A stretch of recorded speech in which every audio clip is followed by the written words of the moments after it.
Right, well, we took it to the garage. We had the update to 3.2 now.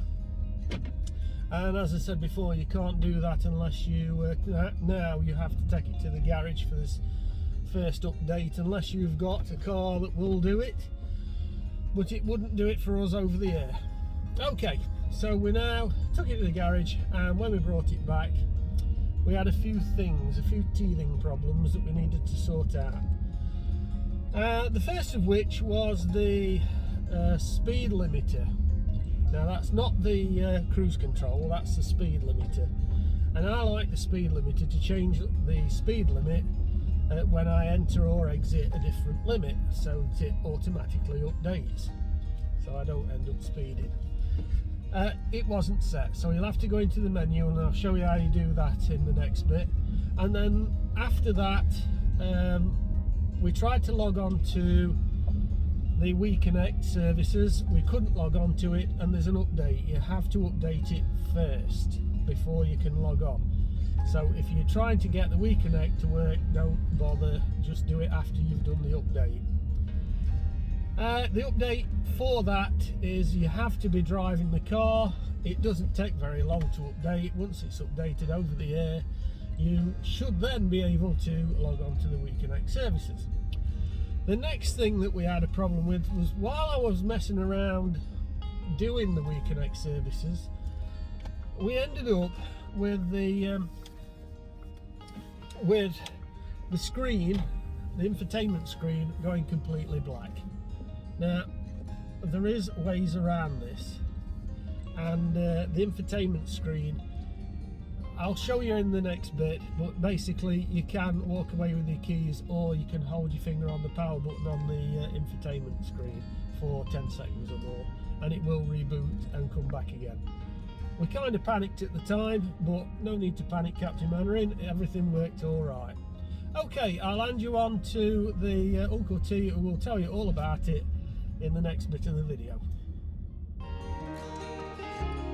If your screen does go black, there are a couple of things you can do. You won't get anything here, it'll be completely blacked out.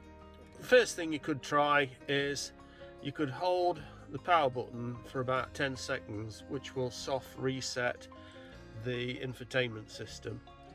And by holding it 10 seconds, that's a bit like Control-Alt-Delete on a computer.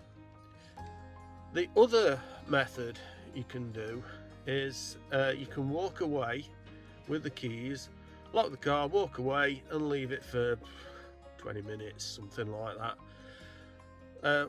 When the car's been left for a period of time, you can come back, and when you come back, the infotainment system will reboot and everything will come back to normal, as you would see it normally.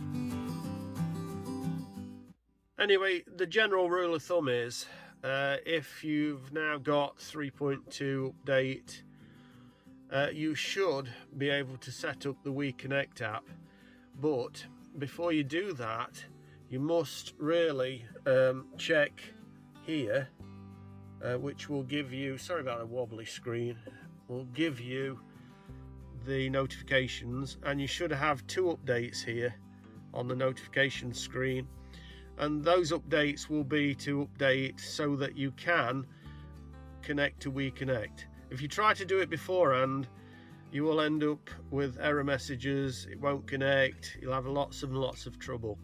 So that's what you need to do. Sorry about the reflections, it's a little bit dark in here. I'm doing it in the garage, so that's why.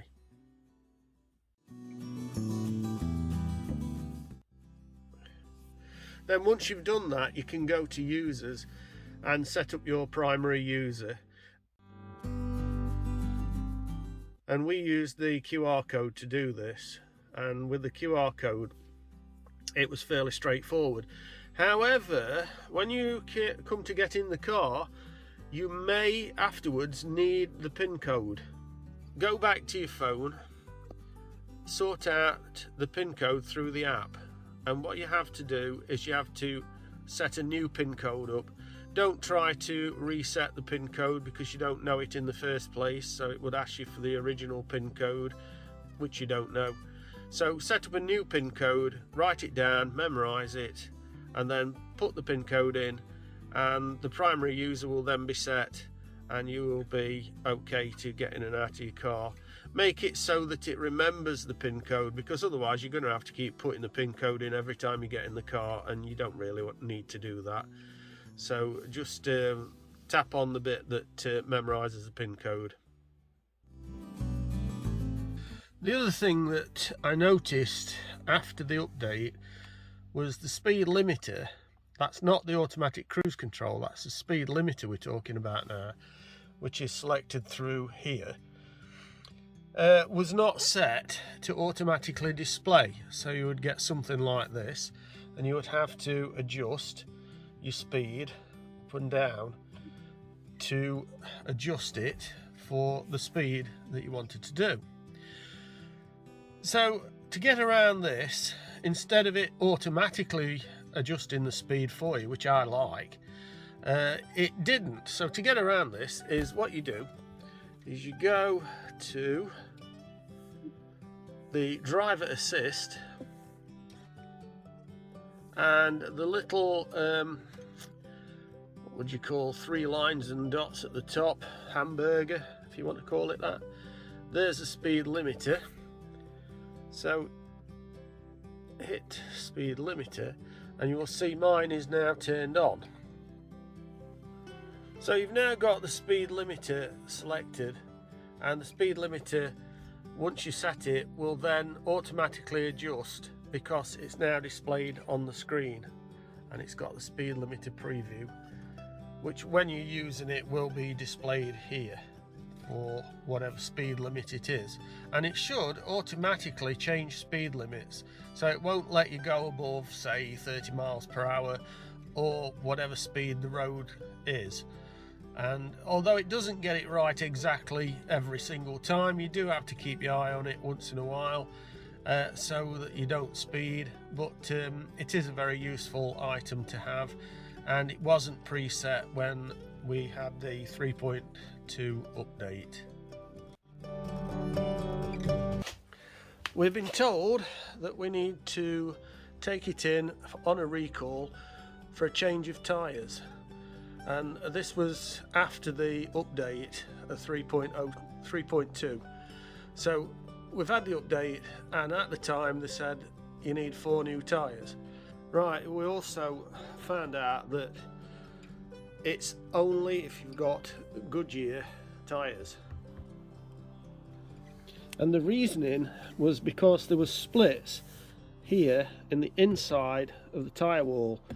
So I would recommend that you have a look yourselves, just to put your mind at rest that there's no actual splits or cracks along the inside of this tyre. So that recall on GoodYear was to do with all 4 tyres, and they need replacing. Now when we took it, they hadn't got any tyres in. There's apparently a backlog trying to get tyres, so I don't know what your dealers will say. Maybe they'll tell you just what they told us, which was we'll let you know when we get the tyres in, and they said it could be a couple of weeks, but I'm not overly optimistic about that because of the amount of tyres that would have to be changed. I don't know whether this affects any other cars with this, maybe not, but these, if you remember, these are the EV tyres for better economy. Okay, so I hope that was information that'll be used for you and be very useful, and I'll say bye for now, because that's it till next time. So far it's early days, we don't know what's happening with the 3.2 at the moment. We've not really been very far in it, and I'll keep you posted if there's anything new that crops up that is a problem with it, and let you know. Okay, bye for now.